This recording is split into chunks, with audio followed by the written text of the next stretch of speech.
Hey there, folks. It's me, Kamito again, back with the Destiny 2 video. Today we're gonna be talking about the Harbinger. If I sound a little weird, I don't know. I don't know if it's the mic. I don't know if it's me. But anyway, we're gonna be talking about the Harbinger mission for Hawkmoon. They released this, I think it was last week. Essentially, what the mission is, to make matters short, it's a random rules. Last time I got two, or the first time that I did it by myself, which took me almost 3 hours to do because the difficulty was a little higher, but I'll talk about that later. The roles you get are pretty good. I mean, there isn't really anything bad with Hawkmoon. I did do a Hawkmoon video, but I unlisted it because I didn't really think I conveyed my thoughts very good on it, but I did complain about how the weapon just didn't have enough roles and some of them were locked. Basically, future roles were going to be rolling out, so I guess this is the future that they were referring to when you read the description back then. I might put a picture of it in the video somewhere. Those two mod slots, they're now unlocked. I really don't know. I haven't jumped into Destiny 2 for a while, as you can tell. I haven't done really a video on it since, you know, God knows when.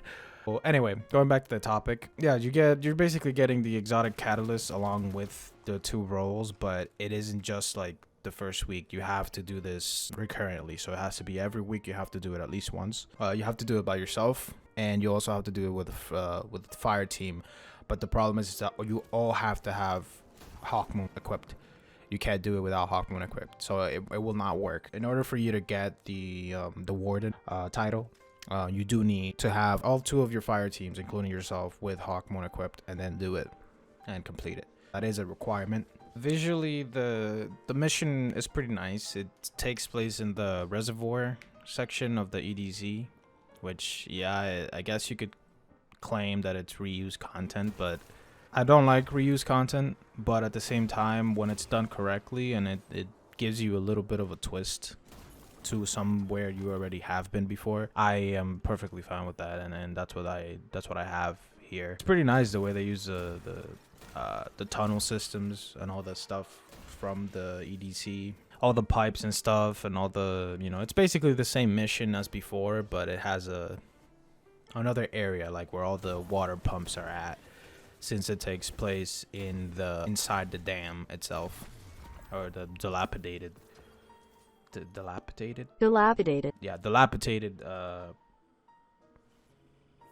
dam. It's very nice though. Like, I actually like the visual. It wasn't like Prophecy, where Prophecy is just visually pretty cool, but it did do a nice job in using assets that are already in the game and trying to make something new. It often, like, I look at it and it's like, oh, this is kind of new, even though it isn't new, but it is very nice to play around in somewhere you don't know.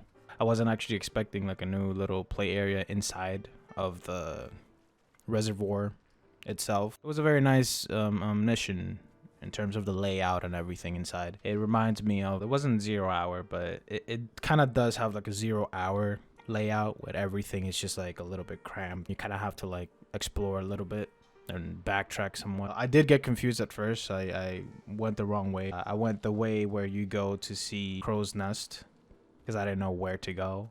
To actually start the Harbinger mission is a very different route than the one you do started. I'm gonna show the video, or you probably already saw that I was trying to get somewhere, but I couldn't because the roadways were blocked. That's not the way you're supposed to go.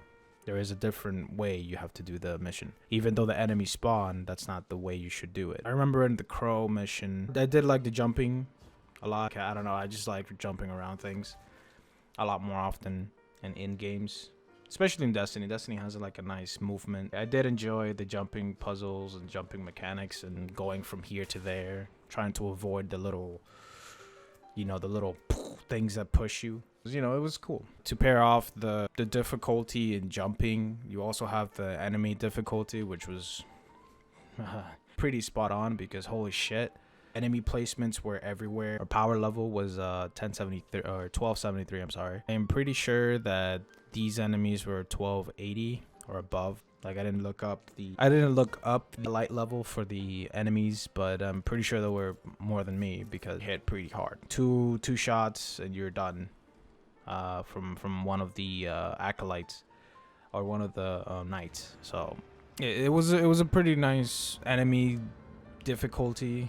It wasn't like oh, new enemy types or anything like that. It's the same enemies. The Taken are the same. It's just that they hit a lot harder, and you do need to be a little bit more tactical on how you're going to go about said things. You need a lot of cover. I probably could have chosen my weapons better too, but because you already have one slot being taken by Hawkmoon, which is a very good weapon if you are doing PvE, you should be able to do it. I did it. It only took me 2 or 3 hours to do the entire Harbinger mission, setting aside the beginning part where I was just like figuring out where to start.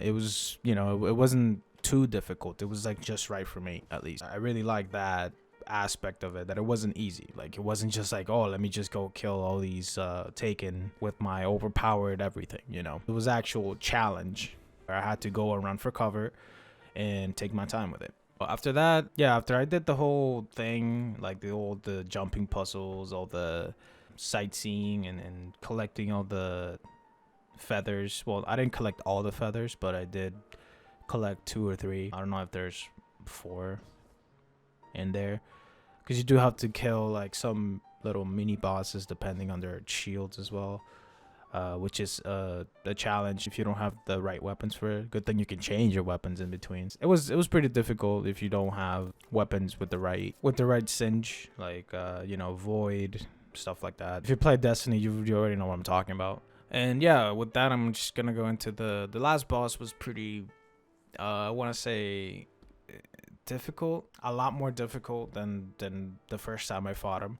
He was difficult not because of him being hard. It was more difficult on how the enemy placement was. So there's 3 ways where they can spawn. There's the beginning area where you walk in and there's 2 rocks that you can literally just snipe them off from, which is what I ended up doing because it was so hard. You end up going forward and then there's 3 rock placements, like 3 rock formations on each side of the stage, and then there's a back little rock formation. So it was pretty odd because I was just trying to see where they were spawning from and how I can go about not dying, because again, if you get hit 2 times, like if you get hit even once from him, like almost 80% of your shield just gets demolished, and you get hit once again and you're dead. You did have to be careful, which is why it took me 2 or 3 hours to do, because it wasn't my lack of knowledge of the stage. It was more of my lack of knowledge of where the enemy was being placed. He progressively kept making it harder for you to keep shooting them, because there are acolytes spawning those like eye orbs. The orbs were just like, they were annoying. You can't get close to them because they keep shooting you. And on top of the fact that the acolytes, they have these void shields. If you don't take care of them first, they will just keep spawning eyes. They don't care. Their priority was to just spawn eyes everywhere. They don't care whether you're hurt or not. They will shoot you while they're doing it. That's the funny part, which kind of got me frustrated. Eventually, you can get rid of them one by one, or if you're pretty ballsy, you could just go and take care of them all, which good luck with that, bro. Like, yeah, at the beginning it was very, very difficult to do because of the way they just move around the map, and then the boss is also trying to hit you with the whole fire flamethrower. That shit killing me a bunch of times. There's a lot of tactical things you need to do in tight, closed spaces where there's rock formations, and it wasn't too tight, like of a map to do things. It's just, it was tight enough for you to be a little bit overwhelmed by all the enemies spawning, because it isn't just a little bit. The acolytes are spawning in the eyes, right? And then there's Vex coming in with shields and then trying to shield them. And if you don't take care of them, relatively quickly, or at least all of them quickly in quick succession, you're not going to have a lot of time to get cover. And covers are a little bit, they're a little bit weird, because when enemies spawn, they spawn from everywhere. They don't just spawn from one point. And again, there's 3 points in the map. So it was a bit challenging on a lot of fronts. It wasn't the boss that was the problem. It was more the environment itself, shooting the little... Whenever you hit the boss, like his health goes to 75%. or somewhere around there, and then he just disappeared. Then 2 knights are gonna appear on each rock formation, and you have to take care of those 2 before he can spawn again. But the problem is that again, the Vex are there shielding those guys, and then the acolytes are on top of the rock formations again, trying to block you from even getting close. So that's where I got frustrated. You have to be so meticulous about it, and you have to spend a lot of time just waiting till they get close, waiting until you get your shields back. Like overall, I'm not really complaining much about it. Honestly, I don't have a lot of bad things to say about this mission specifically. It is the first time in I don't know how many months that I've had something that's actually difficult in Destiny, and it isn't just like, oh, the enemies are hit harder. No, like this time you actually have to be very thorough about where you're gonna be. You need to be fast. You just have to kind of just keep rotating. You can't stop. You have to keep rotating, moving forward. When I got it, I was extremely satisfied. It was pretty nice. I enjoyed the hell out of it. Again, it was the first time I came back to Destiny just to do something. It wasn't like getting Hawkmoon for the first time. It was getting Hawkmoon was like extremely easy. The boss was not as tough. So I'm glad, you know, this actually formed a good challenge. At the end, you get your 2 rolls. You make progress in your exotic. Alright, I'm gonna do a little edit here. Yeah, you do get the catalyst. I think you just need to have a lot of feathers. You have to complete it by doing the same Harbinger mission over and over again every week, so that you can get more feathers. Just to have that clear. Thank you guys for watching. Leave a comment if you think this was actually pretty easy, or if you just want to shit on me for my 2 hours playing 1 mission in Destiny, or anything else you guys have in mind. You know, feedback is always nice. Yeah, consider subscribing if you like this content.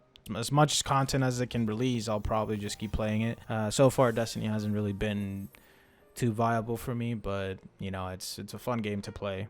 That's all I can really say. But yeah, other than that, thank you guys for watching. Leave a like, again, subscribe. I'll see you guys later. Peace.